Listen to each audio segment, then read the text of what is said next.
রাজশাহীতে ট্রাক নিয়ন্ত্রণ হারিয়ে কলার হাটে ঢুকে 4 জন নিহত, গুরুতর আহত একজন হাসপাতালে চিকিৎসাধীন। মরদেহ পরিবারের কাছে হস্তান্তর। জন্ম নিবন্ধন সার্ভারে স্বয়ংক্রিয়ভাবে যাচাই করা যায় না এনআইডি, সুযোগ নিচ্ছে অসাধু জনপ্রতিনিধিরা। সুনামগঞ্জে 11 বছরের শিশুকে বিয়ে দেয়া হয়েছে বয়স বাড়িয়ে। যে মেয়েটা 5-এ পড়ে সে মেয়ের বয়স একটা নাম বাদ দিয়ে সে আর একটা নাম দিয়ে পিতা মাতা সবই ঠিক আছে, কিন্তু বয়স 18 বছর বানিয়েছে।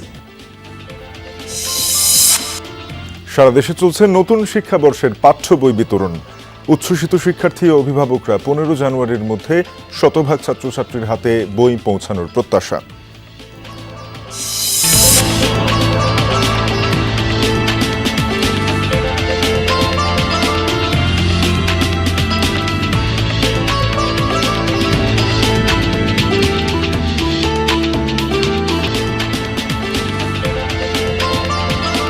আমন্ত্রণ সংবাদ সারা দেশে। আপনাদের সঙ্গে আছে আমি তানজিম শাফিন। এতক্ষণ শিরোনাম দেখছিলেন, এবারে বিস্তারিত।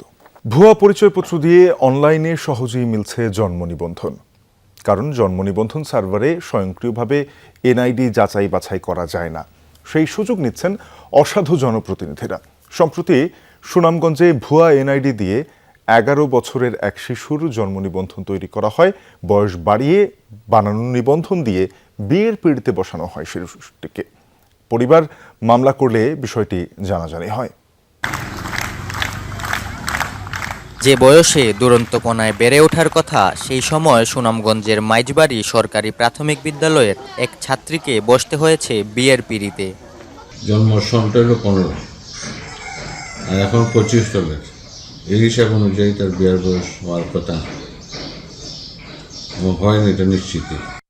বিদ্যালয়ের কাগজপত্রে ভুক্তভোগীর বয়স 11 বছর, অথচ নিকাহনামায় বয়স 19 বছর। খোঁজ নিতেই পাওয়া গেল ভুক্তভোগীর 2টি জন্ম নিবন্ধন। মূল জন্ম নিবন্ধন ইস্যু করা হয় 2023 সালে। একই ইউনিয়ন পরিষদ থেকে 2025 সালে আরেকটি জন্ম নিবন্ধন দেয়া হয়। সেখানে ভুক্তভোগীর বয়স বাড়ানোর পাশাপাশি নামেও কিছুটা পরিবর্তন আনা হয়। এই নিবন্ধন দিয়েই বিয়ে পড়িয়েছেন কাজী। বিয়ে হয় 2 পরিবারের সম্মতিতেই। তবে পরবর্তীতে মনোমালিন্য হওয়ায় অপহরণ ও বাল্যবিবাহের মামলা করেন কনের বাবা। এরপরই বিষয়টি জানাজানি হয়। বরকে গ্রেফতারও করে পুলিশ। কনের বাবার অভিযোগ, বরের পরিবারই ভুক্তভোগীর ভুয়া জন্ম নিবন্ধন তৈরি করে। যেটা কথা ছিল এটা দেওয়ার কথা ছিল, দিছে না। না দেওয়ার কারণে পরবর্তী স্টেপে মানে দানা হতে হইলে আমরা পক্ষে তো অসম্ভব, আমরা পারতেছি না। এখন যেটা করে সেটা কর। পরে আমি গেলাম গিয়া ওই থানা তো অভিযোগ দিলাম, দেওয়ার পরে ঠিক আছে তারে দূরে হয়েছে, আমার মেয়েরও হয়েছিল, আমার মেয়ের সাথে ধরে নিয়ে আইসি। আইডি কার্ড দেখছি করা হয়েছে, এই আইডি কার্ডটা কারা? এই আইডি কার্ডটা তো এই মেয়ের এই ছেলের বাহির বাড়িটা করছে। এই মামলা তদন্ত করে যে একটা বড় ধরনের একটা দুর্নীতি পাইলাম। যে দুর্নীতি হচ্ছে, যে মেয়েটা 5-এ পড়ে সে মেয়ের বয়স একটা নাম বাদ দিয়ে সে আর একটা নাম দিয়ে পিতা মাতা সবই ঠিক আছে, কিন্তু বয়স 18 বছর বানিয়ে দিছে, এবং এই 18 বছর বানিয়ে কিন্তু বিয়ে দিছে।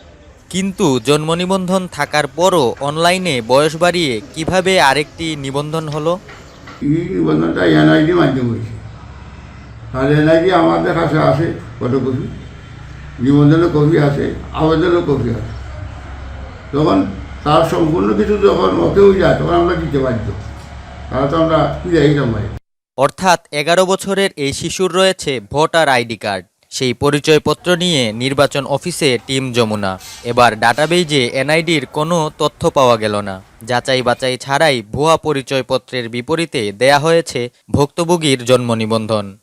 এনআইডি কার্ড দিয়ে যখন এখন যদি কেউ জন্ম নিবন্ধনের জন্য আবেদন করে থাকেন, সেক্ষেত্রে আমাদের এনআইডি কার্ড যাচাই বাছাইয়ের তাৎক্ষণিক কোনো সুযোগ নেই বা আমরা করতে পারি না।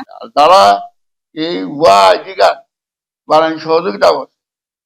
আজকে যে কম্পিউটারের দোকানে যোগ যেটাই হোক, তারও এটা উপযুক্ত দেওয়া দরকার, দেওয়া দরকার। ভুয়া এই জন্ম নিবন্ধনের জন্য করা আবেদনে সুপারিশ স্বাক্ষর করেছিলেন ওয়ার্ড মেম্বার সকিনা বেগম। ভুক্তভোগীর প্রতিবেশী হয়েও 11 বছরের শিশুকে 19 বছরের কিশোরী হিসেবে শনাক্ত করেন। এ বিষয়ে কথা বলতে চাইলে কোনোভাবেই দেখা দেননি অভিযুক্ত সকিনা। তবে পাওয়া যায় তার বিরুদ্ধে অর্থের বিনিময়ে করা আরও অনিয়মের তথ্য। ইউপি মেম্বার হয়েও ছিলেন সদর হাসপাতালের প্রক্সি আয়া। সখিনা হচ্ছে আমাদের হসপিটালে নানাবিধ উনি আমার সাথে জড়িত, সে জোরদবস্তি কাজ করে যাচ্ছিল। আমাদের হসপিটালে যে দালাল যে আছে, দালালদের যে তালিকা, তার মধ্যে তার নাম আছে। বাল্যবিবাহ এবং পরিচয়পত্র ও জন্ম নিবন্ধন জালিয়াতির বিষয়টি জানা আছে স্থানীয় সরকার উপপরিচালকের। এই ধরনের আমরা ইউনো সদর থেকে আমরা একটা লিখিত পত্র পেয়েছি, তো সেখানে আমরা তদন্ত করবো। যদি দেখি কোনো ধরনের আইনের কোনো বরখেলাপ হয়েছে, সেখানে আমরা অবশ্যই তাদের বিরুদ্ধে, যারা এটার ক্ষেত্রে দায়ী, তাদের বিরুদ্ধে আইনানুগ ব্যবস্থা নেব। 11 বছরের শিশুর বাল্যবিবাহের ঘটনার বিচারিক ব্যবস্থা নেবেন আদালত, কিন্তু সঠিক তদন্ত ও আইনি ব্যবস্থা না নেওয়া গেলে আড়ালে থেকে যাবে ভুয়া এনআইডির কারিগর ও এর সত্যতা দেয়া মেম্বারের মতো আসল অপরাধীরা। সোহানুর রহমান সোহান, যমুনা নিউজ, সুনামগঞ্জ। রাজশাহী থেকে নাটোরগামী বালুবাহী ট্রাক নিয়ন্ত্রণ হারিয়ে বাজারে ঢুকে পড়ার ঘটনায় 4 জন নিহত হয়েছেন। সকাল 7:30টার দিকে পুঠিয়ার জলমলিয়া বাজারে এ দুর্ঘটনা ঘটে। ফায়ার সার্ভিস জানায়, বালুবাহী ট্রাকটি রাজশাহী থেকে যাচ্ছিল নাটোর। এ সময় নিয়ন্ত্রণ হারিয়ে রাস্তার পাশে বসা কলার হাটে গিয়ে উল্টে পড়ে। ট্রাক চাপায় ঘটনাস্থলেই প্রাণ হারান 4 জন। একজনকে গুরুতর অবস্থায় উদ্ধার করে রাজশাহী মেডিকেলে পাঠানো হয়েছে। মরদেহগুলো পরিবারের কাছে হস্তান্তর করা হয়। পুলিশ জানায়, নিহতরা সবাই কলা ব্যবসায়ী। ঘাতক ট্রাকটি জব্দ করা হলেও পালিয়েছে চালক।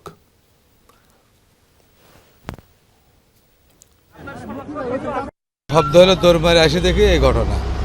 তার পাশে এখানে মনে কর 3 জন চাকা আছে, চাকার সাথে চাকা আছে, এখন ক্যাবিনের ভিতরে আছে, আর 2 জন বালুর ভিতরে তোলা হয়েছে। একজনকে দেখছিলাম মাথার চেপটা লাগিয়ে এগুলো, কিছু ওদের চেনার মতো কোনো পরিস্থিতি ছিল না। বালুবাহী ট্রাক রাজশাহী থেকে নাটোরগামী পথে ছিল, সম্ভবত অন্য কোনো গাড়িকে সাইড দিতে যে হোক, এরকম সে নিজের নিয়ন্ত্রণ হারিয়ে পড়ে উল্টে যায়। স্পটে 3টা মৃতদেহ পাওয়া গেছে।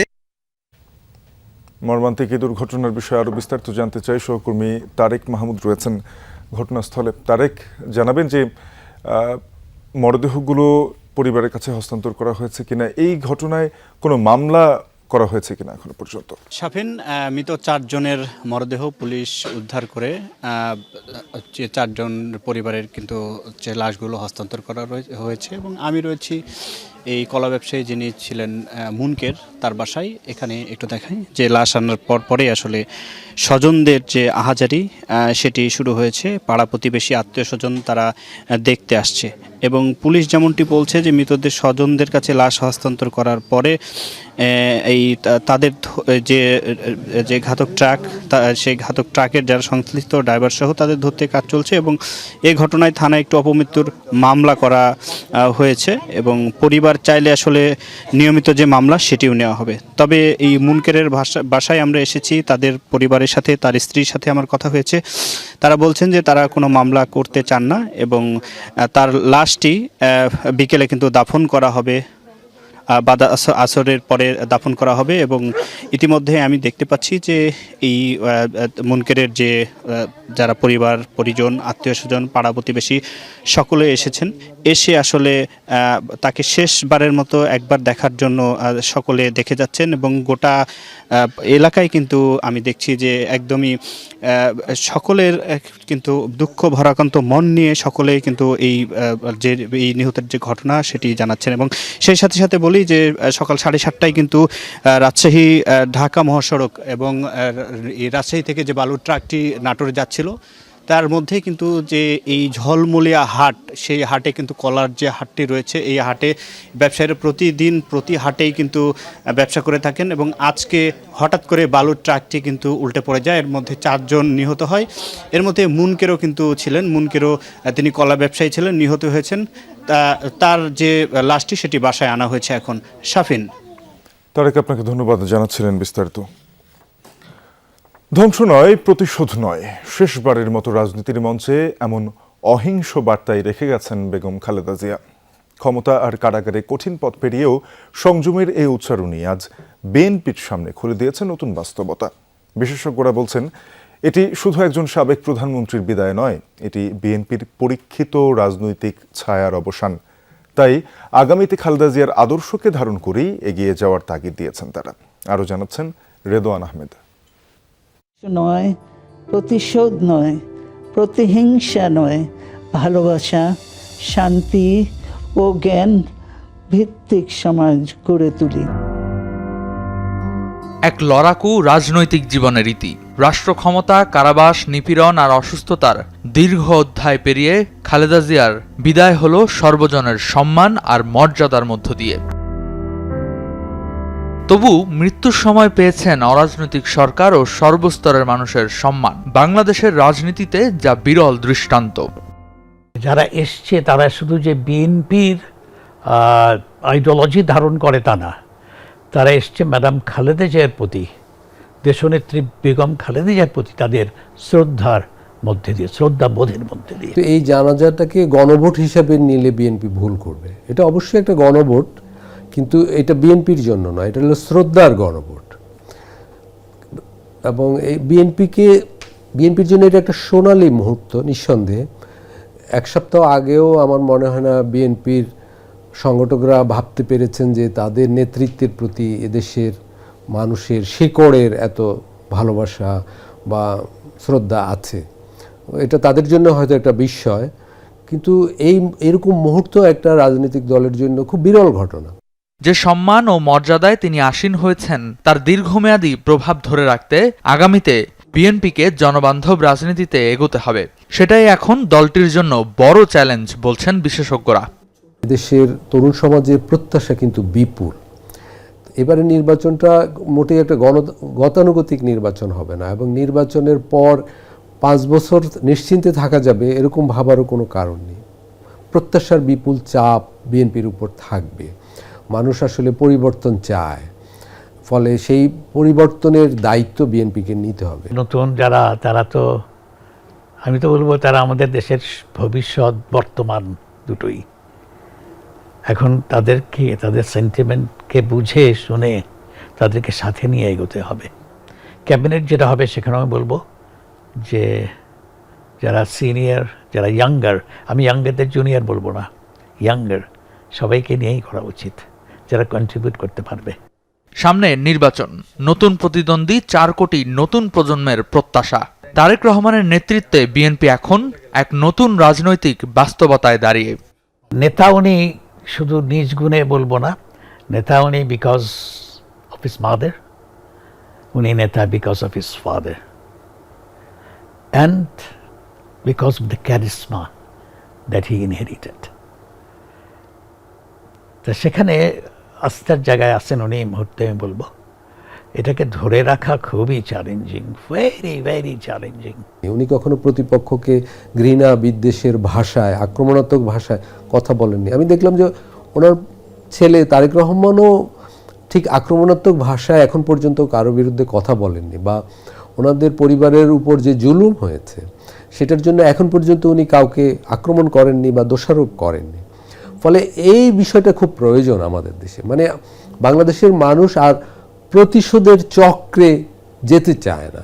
বেগম খালেদা জিয়ার প্রয়াণ বাংলাদেশের রাজনীতিতে একটি যুগের অবসান, তবে তার সংগ্রামের নাম রয়ে গেল ইতিহাসে, স্মৃতিতে। রেদওয়ান আহমেদ, যমুনা নিউজ, ঢাকা। নতুন বছরের প্রথম দিন দেশের বিভিন্ন স্কুলে প্রাথমিক ও মাধ্যমিক পর্যায়ে বই বিতরণ করা হচ্ছে। সকাল থেকে বিভিন্ন সরকারি বেসরকারি বিদ্যালয়ে শিক্ষার্থীদের হাতে নতুন বই তুলে দেন শিক্ষকরা। বছরের প্রথম দিনে নতুন বই পেয়ে উচ্ছ্বসিত ছাত্রছাত্রীরা। বিতরণকৃত বইয়ের কাগজ, ছাপা, রং ও নকশার প্রশংসা করেছেন সবাই। তবে প্রাথমিকের সব বই সরবরাহ হলেও দেশের বিভিন্ন স্থানেই মাদ্রাসা, কারিগরি ও মাধ্যমিক পর্যায়ে বই আংশিক পৌঁছেছে। বাকি বইগুলো সরবরাহ হলে দ্রুতই শিক্ষার্থীদের হাতে তুলে দেওয়ার আশ্বাস সংশ্লিষ্টদের। নতুন বই পেয়ে খুব আনন্দ লাগছে, খুব ভালো লাগছে। নতুন বই, নতুন বছরের শুরু নতুন বই দিয়ে শুরু থেকে পড়ালেখা, পৃষ্ঠা কালার সব মিলে এবারের বছরের বইগুলো অনেক সুন্দর। এখনো কোনো মিস্টেক নাই। নতুন বই পেয়েছি, বইগুলো দেখলাম, বইগুলো খুব ভালো, পড়ালেখা খুব ভালো হবে বলে মনে করি। বছরের শুরু থেকে বই পাচ্ছে, শুরু থেকেই তারা পড়তে পারবে, তাদের ওরা গুণগত মানটা অনেক ভালো হবে। যে বইগুলি দেওয়া হয়েছে বইগুলি অনেক ভালো, মান ভালো, কাগজও ভালো। প্রায় সব বই আমরা পাইছি, 2-1টা বিষয়ের বাকি আছে আর কি। নতুন বই বিতরণ কার্যক্রমের বিষয়ে আরো জানাতে রংপুর থেকে যুক্ত হচ্ছেন সহকর্মী সরকার মাজহারুল মান্নান। মাজহার, জানাবেন যে এই নতুন বই শিক্ষার্থীরা এরই মধ্যে হাতে পেয়েছেন, এই বইগুলোর রং এবং কাগজের মান কেমন, পাশাপাশি কোনো বিষয়ের বই বাদ পড়েছে কিনা সেটিও জানাবেন। সাফির, এখন রংপুর জেলা স্কুলের যে দ্বিতীয় শিফট আছে সেই দ্বিতীয় শিফটের যে বইগুলো দেওয়ার কার্যক্রম চলছে। আমি এর আগের বুলেটিনেও বলেছিলাম যে এবার তো আনুষ্ঠানিকভাবে কোনো দেয়া হচ্ছে না, তবে ক্লাসের ভিতরে দেয়া হচ্ছে এবং সেই বিতরণের কার্যক্রমটি এখন ক্লাসের মধ্যে চলছে, বাচ্চারা এখনো বের হয়নি। আর যে তথ্যটি আপনি জানতে চেয়েছেন যে কেউ কোনো বই বাদ পড়েছে কিনা, রংপুর জেলা স্কুলের প্রধান শিক্ষক জনাব আবুল কালাম আজাদ যেটি জানিয়েছেন যে ক্লাস 9-এর যে 6টি বই এসেছে এবং বাকি বই কয়টি আসেনি, তার ভাষায় হচ্ছে যে সেটি সে আরও হয়তো 7 দিন লেগে যাবে আরও বাকি যে বইগুলো আছে। আর অন্যান্য যে ক্লাস আছে অর্থাৎ দ্বিতীয় শ্রেণী থেকে 8ম শ্রেণী পর্যন্ত সব বই এসেছে এবং সব বই পেয়েছেন। তবে কালার এবং কোনো বইয়ের অসঙ্গতির যে বিষয় আছে সেগুলো আমরা কথা বলেছিলাম, আমরা 9-এর একজনের সাথে কথা বলেছিলাম, 7 এবং 8-এর, তারা বলছেন যে সেরকম কোনো কিছু এই মুহূর্তে তাদের কাছে ধরা পড়েনি। তারা যেটা বলছে যে তারা বাসায় গিয়ে যখন পুরো বইটি ভালোভাবে দেখবেন তখন হয়তো এটার কোনো কোয়ারিজ আছে কিনা তারা বলতে পারবেন। আপনাকে আরেকটি তথ্য দেই যে রংপুর বিভাগে এবার 50 লাখেরও বেশি বই যে বিতরণের যে কার্যক্রমটি শুরু হয়েছে এবং সেটি আগামী 1 সপ্তাহের মধ্যে সব জায়গায় বইগুলো পাবে এবং আজকে যারা আসেনি শীতের কারণে তারাও আগামীকাল বা তার পরশু তাদের 1 সপ্তাহ অবধি এই বিতরণ কার্যক্রমটি চলবে সেটি জানিয়েছেন যে এখানকার যারা কর্তৃপক্ষ আছেন, বিভাগীয় যে কর্তৃপক্ষ আছেন এবং সংশ্লিষ্ট স্কুলের যারা আছেন তারা বলেছেন। মাঝার অনেক ধন্যবাদ আপনাকে জানাচ্ছিলেন। ঘন কুয়াশা, হিমেল হাওয়া এবং হাড় কাঁপানো শীতে জুবুথুবু সারা দেশ। আজ সর্বনিম্ন তাপমাত্রা রেকর্ড করা হয়েছে যশোরে 7.8 ডিগ্রি সেলসিয়াস। পঞ্চগড়, রাজশাহী, দিনাজপুর, যশোর সহ কয়েক জেলার উপর দিয়ে বয়ে যাচ্ছে মৃদু শৈত্যপ্রবাহ। 15 জেলায় তাপমাত্রার পারদ নেমেছে 10 ডিগ্রির নিচে। তীব্র শীতে স্থবির জনজীবন, নিদারুণ কষ্টে দিন পার করছেন হতদরিদ্র ও ছিন্নমূল মানুষ। কনকনে ঠান্ডায় খেতে কাজ করতে বেগ পেতে হচ্ছে চাষিদের। শীতের সাথে পাল্লা দিয়ে বেড়েছে ঠান্ডাজনিত রোগের প্রকোপও। আক্রান্তদের বেশিরভাগই শিশু। উত্তরাঞ্চলের জেলাগুলোতে জেঁকে বসেছে শীত। হিমালয়ের পাদদেশে অবস্থিত দিনাজপুর অঞ্চলে রোদের দেখা মাঝে মাঝে মিলছে। দিনভর কুয়াশাচ্ছন্ন চারপাশ, জুবুথুবু জনজীবন। এতে সবচেয়ে ভোগান্তিতে ছিন্নমূল মানুষ। হতদরিদ্রদের সহায়তায় তেমন কোনো উদ্যোগও নেই।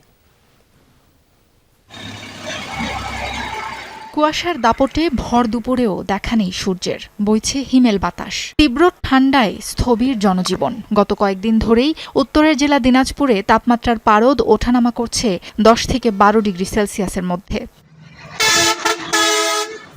কনকনে ঠান্ডায় জরুরি প্রয়োজন ছাড়া বের হচ্ছেন না সাধারণ মানুষ। ফলে শহরের রাস্তাঘাট অনেকটাই ফাঁকা। চরম বিপাকে হতদরিদ্র ও নিম্ন আয়ের শ্রমজীবী মানুষ। পর্যাপ্ত গরম কাপড়ের অভাবে খড়কুটো জ্বালিয়ে শীত নিবারণের চেষ্টা অনেকের। ঠান্ডা দাদা, খেতার তলে থাকা যায় না, চিরা চিরা কম্বল। জারতে কাঁপিছি, এই প্লাস্টিক দিয়ে আগুন পোয়াইছি, এমন ঠান্ডা আমি এক খাবো তখন নাই। এবার খুব ঠান্ডা, সকালকার থেকে আর বিকালে বেশি ঠান্ডা বর্তমান, কারণ এই শিশিরা বাতাসটা। শীতের কারণে ভাড়াও কম, যাত্রীও নাই। তারপর গরিব মানুষ অটো নিয়ে বাইরে হইতে হয় সকালবেলা, খুবই ঠান্ডা। তবে খুব একটা ভিড় নেই শীতবস্ত্রের দোকানগুলোতে। আগের তুলনায় বাড়তি দাম নেয়ার অভিযোগ ক্রেতাদের। শীত বেশি হওয়ার কারণে এখন অনেক বেচা বিক্রিও বেশি, অনেক বেশি লোকজন ভিড়। স্বল্প দামের ভিতরে কাপড় বেচি এখানে। আর আপনার শীত পড়ছে কিন্তু জনগণ নাই। আগামী 1 সপ্তাহ শীত, মানে আমাদের সূর্য দেখা যাবে না, এই জন্য তো এরা মানে দামটা একটু বেশি চাচ্ছে। স্থানীয় আবহাওয়া অফিস বলছে সামনে শীতের তীব্রতা আরও বাড়বে, তবে আপাতত শৈত্যপ্রবাহের সম্ভাবনা নেই। বায়ুমণ্ডলের উপরিভাগে বর্তমানে জলীয়বাষ্পের পরিমাণ উল্লেখযোগ্য হারে বৃদ্ধি পাওয়ায় দিনের অধিকাংশ সময় আকাশ কুয়াশাচ্ছন্ন থাকছে। ডিসেম্বরে এ অঞ্চলে শৈত্যপ্রবাহের তেমন খুব একটা সম্ভাবনা নেই, তবে জানুয়ারিতে একাধিক শৈত্যপ্রবাহের যথেষ্ট সম্ভাবনা রয়েছে। দিনাজপুর সহ আশপাশের জেলাগুলোতে প্রতি বছরই শীতের তীব্র দাপট দেখা যায়। 2021 সালে দিনাজপুরে তাপমাত্রার পারদ নামে 8.4 ডিগ্রি সেলসিয়াসে। সাবরিনা লিজা, যমুনা নিউজ। এই ছিল সংবাদ সারা দেশের এখনকার আয়োজনে। এতক্ষণ সাথে থাকার জন্য সবাইকে ধন্যবাদ।